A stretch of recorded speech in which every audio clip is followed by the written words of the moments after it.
அரஃபா நாளின் சிறப்புகள்.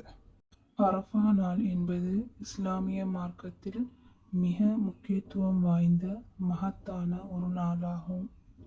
துல்ஹஜ் மாதத்தின் 9வது நாளான இந்நாளின் சிறப்புகளை பற்றி நபிகள் நாயகம் ஸல்லல்லாஹு அலைஹி வஸல்லம் அவர்கள் பல இடங்களில் வலியுறுத்தி கூறியுள்ளார்கள். அரஃபா நாளின் முக்கிய சிறப்புகள் இதோ. பாவங்கள் மன்னிக்கப்படும் நாள். அரஃபா நாளில் அல்லாஹ் தனது அடியார்களுக்கு நரகத்திலிருந்து விடுதலை அளிப்பது போல வேறு எந்த நாளிலும் அளிப்பதில்லை. இந்நாளில் அல்லாஹ் உலக வானத்திற்கு இறங்கி வந்து மலக்குகளிடம் பெருமையோடு தன் அடியார்களை பற்றி கூறுகிறான்.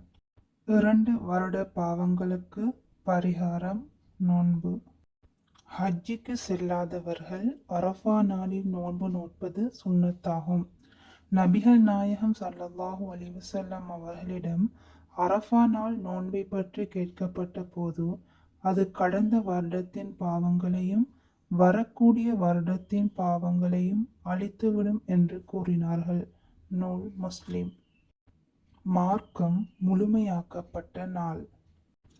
இஸ்லாமிய மார்க்கத்தின் சட்டதிட்டங்கள் முழுமையடைந்து அல்லாஹ்வின் அருள் நிறைவு பெற்றதாக அறிவிக்கப்பட்ட வசனம்.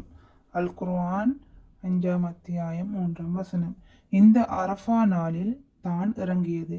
இதை யூதர்கள் கூட ஒரு பெருநாளுக்குரிய தகுதி வாய்ந்த நாள் என்று போற்றினர். பிரார்த்தனைகள் ஏற்கப்படும் சிறந்த நாள். நாட்களிலேயே துவா செய்வதற்கு மிகச்சிறந்த நாள் அரஃபா நாள் ஆகும். நபிகள் நாயகம் ஸல்லல்லாஹு அலைஹி வஸல்லம் அவர்கள் கூறினார்கள், பிரார்த்தனைகளில் மிகச்சிறந்தது அரஃபா நாளின் பிரார்த்தனை ஆகும். நூல் திருமிதி. இந்நாளில் நாம் செய்ய வேண்டிய நற்கர்மங்கள். நோன்பு நோற்றல்.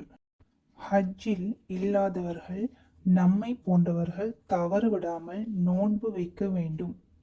அதிகமாக துவா செய்தல். நமக்காகவும் நம் குடும்பத்தினருக்காகவும் உலக முஸ்லிம்களுக்காகவும் பாவ மன்னிப்பும் நன்மைகளும் வேண்டி பிரார்த்தனை செய்ய வேண்டும்.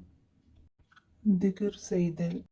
அதிகமாக அல்லாஹ்வை பெருமைப்படுத்தும் வார்த்தைகளை கூற வேண்டும். குறிப்பாக இந்த துவாவை அதிகம் ஓத வேண்டும்.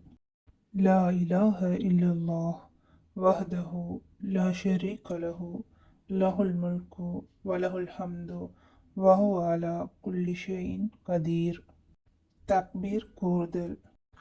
துல்ஹஜ் 9ஆம் நாள் ஃபஜ்ர் தொழுகை முதல் துல்ஹஜ் 13ஆம் நாள் அஷர் தொழுகை வரை கடமையான தொழுகைகளுக்கு பிறகு தக்பீர் தஷ்ரீக் கூறுவது அவசியமாகும்.